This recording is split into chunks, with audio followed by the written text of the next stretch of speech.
Bom, então mais um episódio aqui do canal e dessa vez uma continuação do anterior que foi dedicado justamente aqui à Torre Eiffel, como é conhecida no Brasil.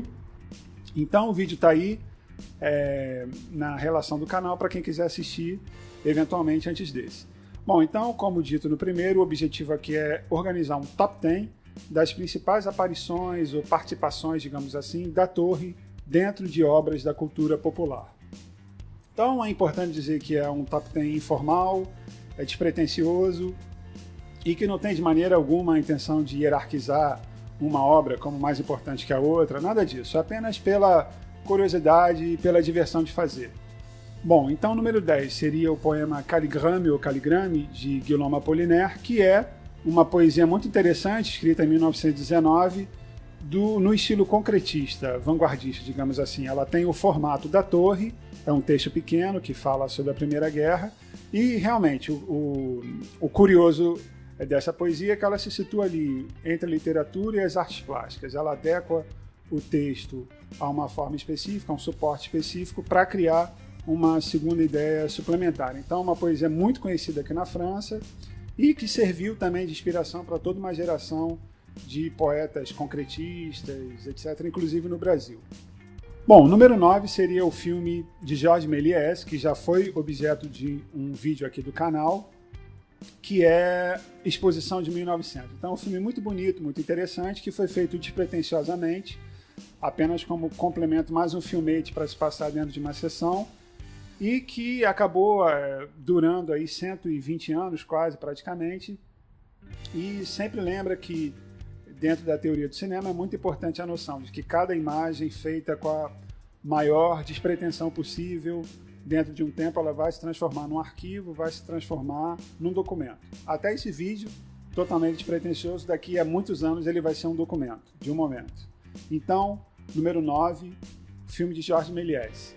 Bom, número 8 é o episódio do filme Paris, I Love You, Paris, Eu Te Amo, que é um filme bem conhecido, um filme dedicado aqui à cidade de Paris, em que cada capítulo ele é dedicado a uma região administrativa, um arrondissement da cidade. Então, no episódio 7, se não me engano, existe lá o Mímico, que é um episódio dedicado a esse personagem que é uma aglomeração de clichês franceses. Obviamente, a torre, dentro desse conjunto de clichês franceses, ela tem um espaço de destaque. Bom, número 7, Henri Cartier-Bresson, e a sua série de fotos aqui da Torre Eiffel. Bom, e o Bresson ele foi um fotógrafo francês, um dos mais importantes aí do século XX, pode ser considerado como o pai do fotojornalismo, porque criou o conceito de momento decisivo da foto, ou seja, aquele momento da foto que conta toda uma história, que é a base do fotojornalismo. Bom, no número 6, o filme Super-Homem 2, filme de 1980, do Richard Donner com Christopher Reeve, que foi realmente o super-homem mais memorável, o melhor de todos. E quem não gosta desse filme, né? Um filme realmente marcou a infância de muita gente e que tem aquela sequência clássica da Lois Lane sempre se metendo enrascada na torre e super-homem em Nova York levanta voo e em poucos segundos chega aqui em Paris e salva a mocinha com um sorriso no rosto. Então, número 6, Super-Homem 2. Bom, no número 5, o filme La Tour, que é um documentário de René Clair, que ele fez em 1928. É um filme muito bonito, muito interessante. E também é um diretor símbolo aqui na França, porque ele realmente era um realizador que renegou aquela história de folhetim, de filme divertido que era pregado por Louis Foyard, por exemplo, que é o objeto também de 2 episódios aqui do canal.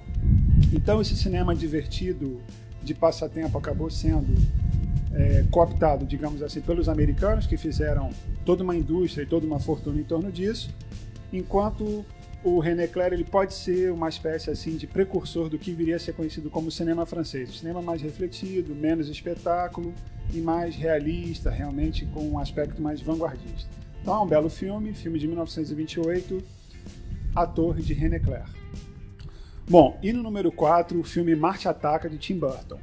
Ele citou um filme de cinema B, que é Guerra dos Mundos, de 1953, que é um filme chave para quem gosta de cinema B, cinema trash, E ele também citou o filme Independence Day, que era o grande blockbuster, foi o grande blockbuster daquele ano, que também, na versão francesa, a torre era destruída. Então, isso passou a ser um pouco também um clichê dentro do cinema de ação, do cinema catástrofe. Mostrar a torre sendo destruída, sendo derrubada, isso já aconteceu em alguns outros filmes. Isso reforça um pouco a ideia de que a torre faz parte um pouco do patrimônio mundial. Bom, e no número 3, um filme de 007, A View to a Kill, ou Na Mira dos Assassinos, que tem a sequência clássica, mais do que clássica, da perseguição na torre. Então, uma coisa interessante desse filme é que o filme por si só ele já tem uma penetração bem grande no imaginário coletivo, é que ele gerou um subproduto, que é um videoclipe do Duran Duran, da trilha sonora do filme, que por si só também tem toda uma história aí dentro da música pop. Então esse clipe é uma espécie de condensado assim, dos anos 80. Podemos dizer que se um dia todo o conhecimento do mundo desaparecer, como Biblioteca de Alexandria, digamos, mas esse videoclipe sobreviver, então as pessoas vão saber exatamente o que foi os anos 80, tamanha acumulação de clichês ali daquela década nesse videoclipe. Bom, e no número 2, o quadro de Marc Chagall, Les Mariés de la Tour Eiffel, que são os noivos da Torre Eiffel, digamos assim, que é um quadro muito importante, pintado por Marc Chagall, que foi um pintor surrealista russo-francês, digamos assim, e que é um grande patrimônio cultural da França, é um quadro que está hoje no Centre Pompidou e que é tido como um dos símbolos de identidade nacional também. O que é interessante porque ele retrata a torre, então já é uma espécie de escrita sobre escrita, um símbolo nacional dentro de outro, mas que é muito interessante. É um quadro do surrealismo, então ele, como o surrealismo ele é uma espécie de transposição da teoria psicanalítica para dentro do mundo das artes, então ele funciona um pouco como um sonho, ele condensa várias ideias, ele mostra animais como instrumentos, porque na concepção do artista animais são felizes, ele acumula ideias, ele mostra várias partes do tempo, mostra uma cena do seu próprio casamento judaico, mostra a vila onde nasceu, enfim, um quadro muito interessante que depois aí estampou selos e volta e meia aparece em algum cartaz ou na publicidade. Então, o número 2. E no número 1, finalmente, o filme Les 405 Coups, Os Incompreendidos, filme de François Truffaut, filme tido como o mais importante da história do cinema francês e um dos mais importantes do mundo, que é nada mais nada menos do que o filme que inaugurou a Nouvelle Vague. Então, François Truffaut ali na cena dos genéricos, que apresenta o elenco e a equipe técnica do filme, a torre ela ocupa realmente uma posição central dentro da cidade e a câmera faz um movimento de rotação em torno dela, justamente para transmitir essa ideia de que a história se passa em Paris. Então não existiria Nouvelle Vague sem Paris. Talvez o grande diferencial de todos esses cinemas de vanguarda do pós-guerra seja na Nouvelle Vague o fato de mostrar Paris. O Truffaut ele tinha essa ligação realmente com a cidade de Paris, ele cresceu aqui, ele aprendeu a gostar do cinema aqui, ele aprendeu a animar cineclube aqui em Paris, ele foi menino de rua aqui, esteve preso em Paris, então nada como realmente demonstrar a força e a participação dessa cidade dentro da sua obra do que inaugurá-la com a torre num plano central. Bom, então basicamente é isso para esse Top 10. Muito obrigado por ter assistido a mais esse episódio até o fim e até o próximo.